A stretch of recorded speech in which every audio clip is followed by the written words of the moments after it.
FC Barcelona hosted Manchester City in an ALS game for charity. 3-3 is how it ended, with Aubameyang, Frenkie de Jong and Memphis Depay scoring for Barca, while Alvarez, Cole Palmer and Riyad Mahrez scored for Manchester City. In this game, we will be taking a look at how both managers did, in particular Barcelona in possession and also how did they defend it. Let's get right into it. In the build-up phase, both Piqué and Koundé would split on either side of Iñaki Peña.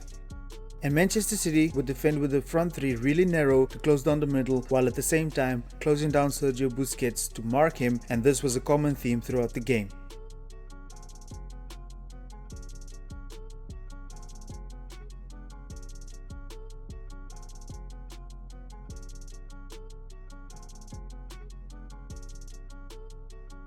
Frank Kessié found himself often in acres of space because Manchester City was too concerned about Sergio Busquets.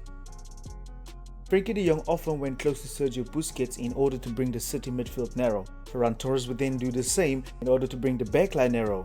That left acres of space for Jordi Alba to go into, and he would often be found by Jules Koundé or Gerard Piqué on the left flank.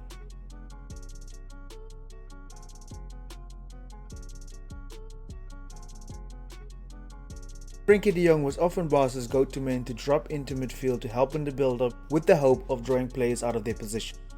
The space then that is left in behind them, Barca would look to exploit that space by letting the wingers drop into that space where they would receive the ball mainly from Frenkie, where they could look to actually impact the attack.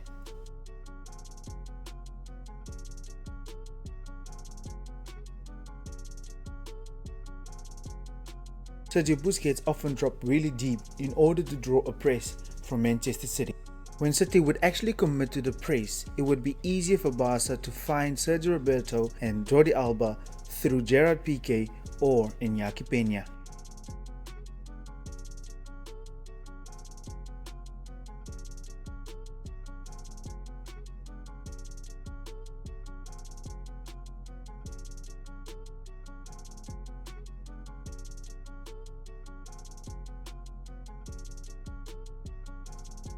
Frenkie often dropped next to Piqué in order to help in the build-up, and that basically forced Manchester City to close down the space and close down the passing lanes. Ferran Torres would then take Frenkie de Jong's place in midfield, and Jordi Alba had the whole left flank to himself to exploit.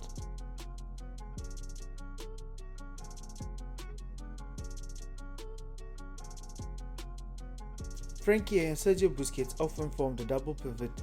The double pivot was to help in midfield and also draw press from Manchester City. That meant that the quick 1-2 from Barcelona would find a player in between the lines and Manchester City would be in deep trouble.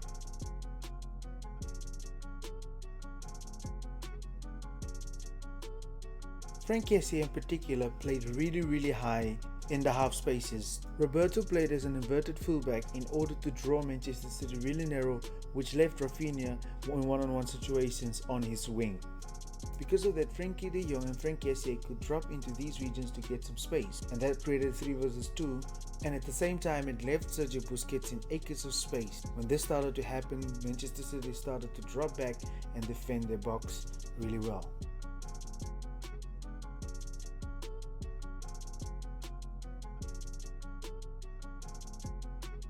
Xavi also tasked Aubameyang to play as a false 9.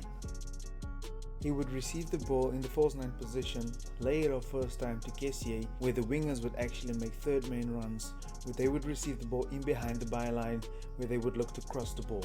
Not only in the final third but also in the build-up phase, Aubameyang was very useful and very valuable. He would receive the ball, and when one of the centre-backs from Manchester City would follow him, Frenkie de Jong and Frank Kessié would actually make runs ahead of him in order to exploit all of this.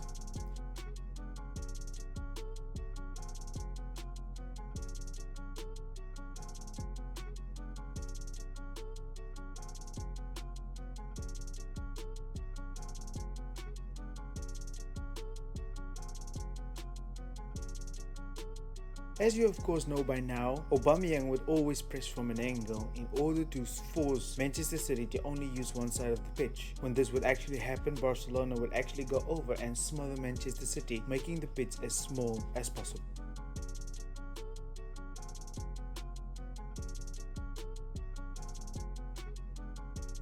Barcelona always made sure to mark Calvin Phillips as closely as possible.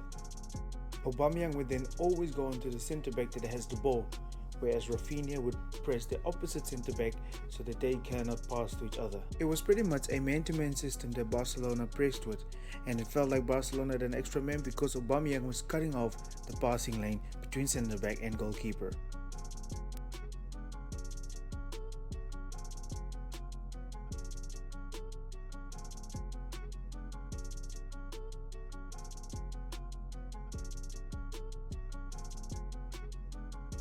As the game developed, Pep Guardiola adapted his tactics to fit into Barca's style. Whenever the ball went to the centre back, Bernardo Silva would drop next to Calvin Phillips in order to make a double pivot to have a numerical advantage 2-on-1 against Kessie.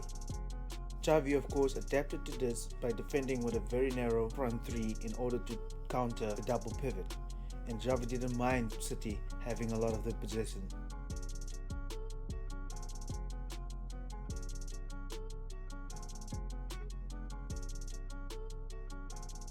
In open play, Barcelona defended in a 4-4-2 formation, very narrow. Xavi did not want Manchester City to stretch Barcelona, therefore he had Frenkie de Jong dropping in between the centre-backs to make it a back 5 formation. Ferran Torres was the other player who would actually make it a back 5. Something really interesting however occurred was with the high line Xavi used. Jules Koundé or Gerard Piqué was in control of this high line where they would bring it out whenever Manchester City actually played backwards.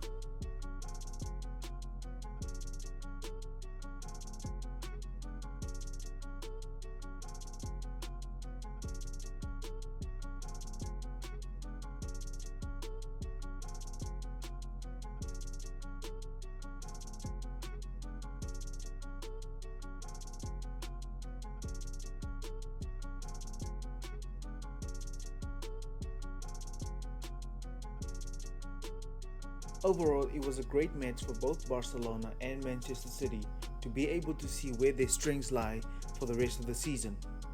It was also for a greater cause. Well, that will be all from my side today, ladies and gentlemen. If you enjoyed the video, please like it, also share it, and make sure that you do drop a comment down below. If you haven't subscribed to the channel, please make sure that you do to get more tactical Barcelona content. You don't want to miss a video, so please do subscribe to the channel. Thank you very much for watching. Goodbye.